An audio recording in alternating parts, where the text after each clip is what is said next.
Hello, Namaskar, welcome you to the SAAR Analysis. I am Chaman Naik and here's my take. What if the most important strategic partnership India signed this decade wasn't a defense pact but a trade agreement? Because history shows that economic power almost always precedes the geopolitical power.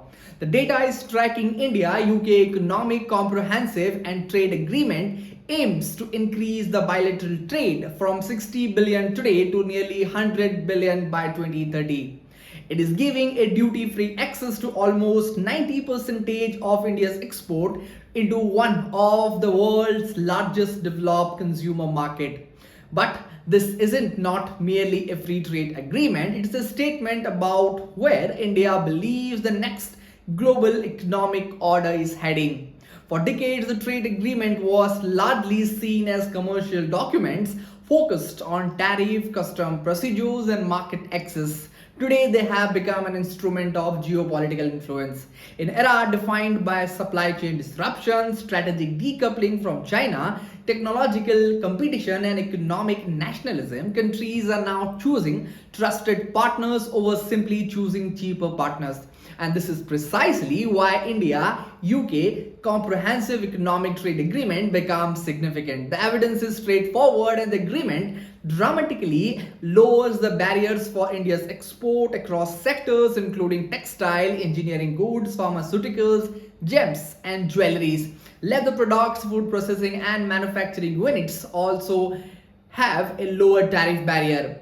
Now for India, this means something far larger than higher export.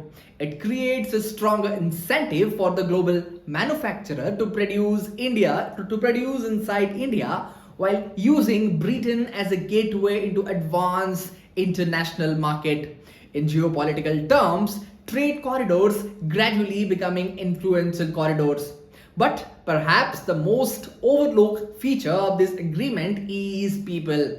The Double Taxation Convention significantly reduces the financial burden of Indian professionals temporarily working in the United Kingdom by preventing duplicate social security contribution in many eligible cases. This makes Indian talent more globally competitive while strengthening cross-border mobility in sectors such as technology, consulting, finance, and engineering. Well, in 21st century, talent mobility is becoming as strategically valuable as capital mobility.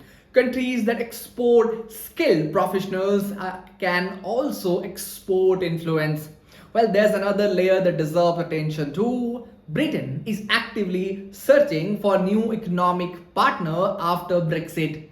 India is simultaneously seeking to diversify its export destination while reducing excessive dependence on any single market. Now, this agreement aligns those strategic objectives.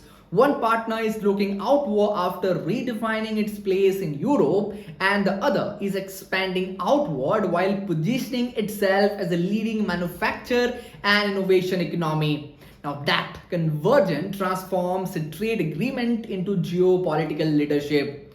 Well, the India-UK Comprehensive Economic Trade Agreement fits squarely to that historical framework. Now, trade agreement really dominates the headlines the way the military alliances do. Yet, they often reshape the global balance of power more quietly as far more permanently. If India successfully converts the preferential market access into manufacturing expansion, scale employment, and higher value export, this agreement will be remembered not simply just as a trade deal, but another milestone into India's transition from regional economy to global economic power. But the real test begins now. Signing an agreement creates an opportunity, executing creates a history. Well, the India-UK Comprehensive Economic Trade Agreement is not the destination, the infrastructure for the next phase of economic rise. Because we all know in the modern world, influence is increasingly measured not only by the size of an army but by strength of supply chains, the movement of talent, and trusted embedded in economic partnership.